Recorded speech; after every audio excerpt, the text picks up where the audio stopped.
Bonjour, je vous retrouve avec plaisir et avec une invitée qui se fait plutôt rare dans les médias. Donc on est très heureux de la recevoir sur Logos FM. Elle est romancière aujourd'hui après avoir vu d'autres vies artistiques. Elle a sorti d'ailleurs donc le 13 janvier son nouveau roman Dans l'ombre des hommes.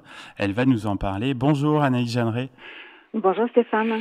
Alors Anaïs, vous avez débuté comme mannequin puis comme actrice dans des films marquants comme Péril en la demeure ou Twist Again à Moscou. Ça c'est définitivement derrière vous. Ça fait 25 ans que j'ai arrêté. Oui. Voilà. Donc pas de regret. Aucun regret. C'était un choix et je garde de très bons souvenirs de cette époque. Euh, Sans doute en partie d'ailleurs parce que ce sont mes années de jeunesse en fait. Oui. Mais je suis beaucoup plus à l'aise avec l'écriture Mm. et je m'y sens bien plus à ma place. Et c'est pour ça qu'à un moment donné, j'ai décidé de basculer. En fait, quand j'ai commencé à écrire, j'étais encore comédienne. Oui. J'ai écrit le premier livre alors que je Oui, tournais ça se faisait encore. en parallèle, oui. Voilà. Et puis à un moment donné, voilà, il y avait une telle différence je me sentais tellement plus à ma place en fait dans l'écriture que comme comédienne que voilà, Mm. l'évidence s'est faite et j'ai préféré arrêter. Et effectivement, je n'ai jamais regretté de l'avoir été, je n'ai jamais regretté d'avoir arrêté. Et l'envie était présente depuis un âge, depuis que vous étiez jeune, ou c'est venu progressivement J'avais pas prévu d'écrire. J'ai commencé à prendre des notes quand j'étais comédienne, précisément. Et puis petit à petit, ça a pris forme. Et j'ai écrit un premier texte qui est devenu Le sommeil de l'autre, mon Oui. premier livre. Mm. J'ai eu beaucoup de chance parce que j'ai été publiée tout de suite. Et en fait, ça s'est fait vraiment dans un mouvement très naturel, sans que je me sois dit tiens, je veux être Mm. écrivain, je vais commencer à écrire. Ça s'est fait. Je crois d'ailleurs que j'aurais jamais osé avoir une idée pareille. Oui. Et ça s'est fait tout seul en fait. Et donc pour ce roman, vous avez eu l'honneur d'être préfacé par Benoît de Groux, qui est une grande figure du féminisme. On imagine que vous étiez fier à ce moment-là. Très, très. Mm. J'étais très heureuse que ça soit elle qui fasse cette préface, oui, bien sûr. Et satisfaite aussi de l'accueil à la fois par le public et les critiques de ce premier roman. Ah oui, oui, oui. Franchement, Il y a eu des bons le livre a retours. été, oui, Mm. oui, le livre a été très bien accueilli et mes livres en général ont Oui. reçu plutôt de bonnes critiques et donc je suis je ne suis pas un auteur qui peut se plaindre Mm. vraiment.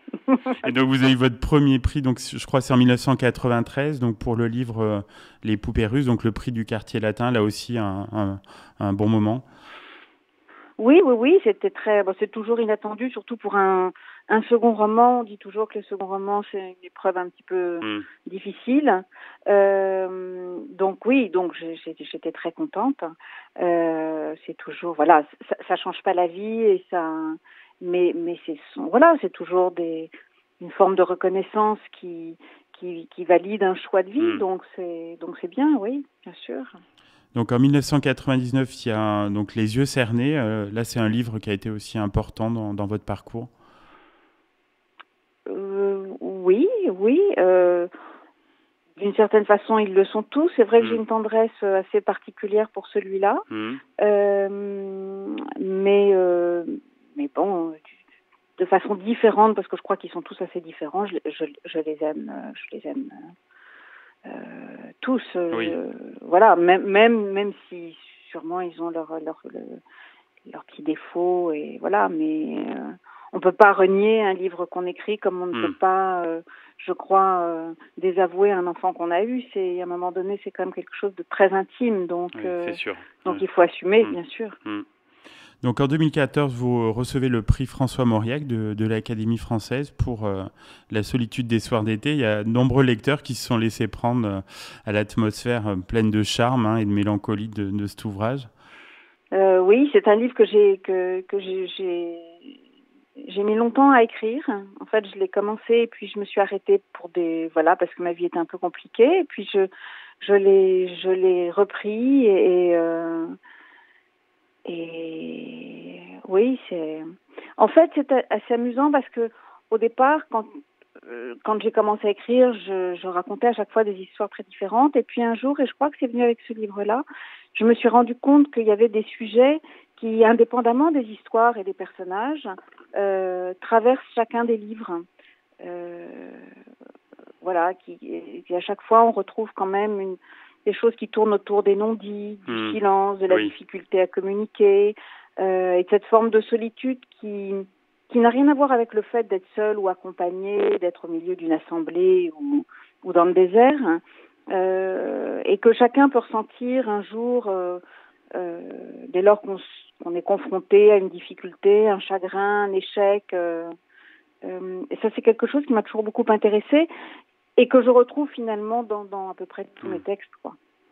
Alors, j'en parlais en introduction, vous avez sorti le 13 janvier votre nouveau roman, donc Dans l'ombre des hommes. Donc, je vais être honnête, je ne l'ai pas lu. Est-ce qu'on peut dire que c'est une histoire d'aujourd'hui? On est vraiment dans du roman contemporain? Ah oui. C'est très contemporain parce que il y a plusieurs entrées en fait dans le livre, mais parmi ces entrées, j'avais envie de parler de deux sujets qui effectivement sont très ancrés dans notre époque actuelle, qui sont d'une part l'aspect encore assez machiste de notre société, et qu'on retrouve à travers des innombrables prises de parole qui viennent de femmes très différentes, pour des sujets qui ne sont pas toujours les mêmes, mais qui finalement tournent toujours autour du statut qui est encore réservé aux femmes aujourd'hui. Et puis, l'autre entrée qui est le cyberharcèlement, qui touche n'importe qui, hein, ça peut toucher un collégien, une collégienne, quelqu'un de connu, quelqu'un de pas connu, un homme, une femme, enfin absolument n'importe qui. Ces exemples malheureusement sont absolument innombrables. Et j'ai croisé ces deux sujets en fait dans ce livre qui raconte en fait l'histoire d'une femme dont l'existence s'effondre du jour au lendemain lorsqu'elle découvre que son mari a touché des pots de vin. Il se trouve qu'en plus elle a la cinquantaine, son fils est à l'autre bout du monde, donc elle est vraiment seule et l'opprobre va lui tomber dessus à travers précisément les réseaux sociaux. Mais ce qui m'intéressait, c'était pas de travailler sur le ressentiment. Cette femme n'est pas dans le ressentiment, elle est prise dans une espèce de tornade, mais elle choisit de regarder devant elle, de refuser la compromission et d'essayer de reconstruire sa vie. Et en gros, le livre parle de ça. Et je crois qu'il est question aussi des milieux du pouvoir, leur cruauté, j'ai cru comprendre. Donc c'est un univers que vous connaissez un petit peu ou... C'est un milieu, oui, que j'ai pu côtoyer et qui... Disons que c'est un milieu qui peut être cruel, bien sûr, et qui ne fait, en réalité, qui n'a rien d'exceptionnel, si ce n'est que tout y est un peu exacerbé.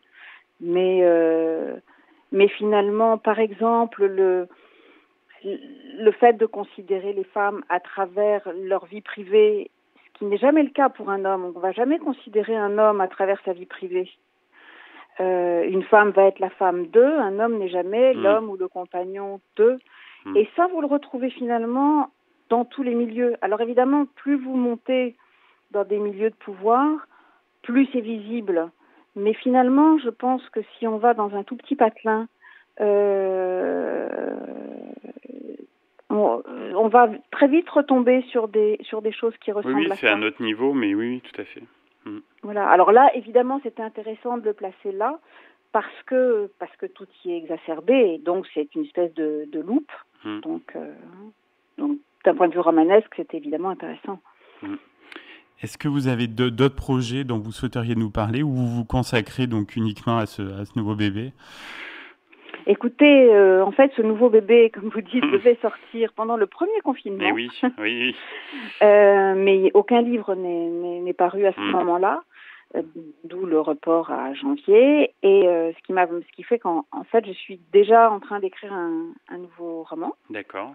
Et donc je suis en plein dedans, mais là c'est encore un petit peu tôt. Je serais ravie de vous en reparler. Avec plaisir. Un peu plus tard, mais là c'est encore un petit peu tôt. J'essaie de me concentrer maintenant vous parler de celui-là. Bien sûr. Mais oui, je suis en écriture en ce moment. Eh bien, un grand merci Anaïs Jeanneret donc pour cet entretien que vous nous avez accordé. Je vais me rattraper donc et lire ce week-end Dans l'ombre des hommes. En tout cas, vous nous avez bien donné envie de le lire, et on vous souhaite une très belle année.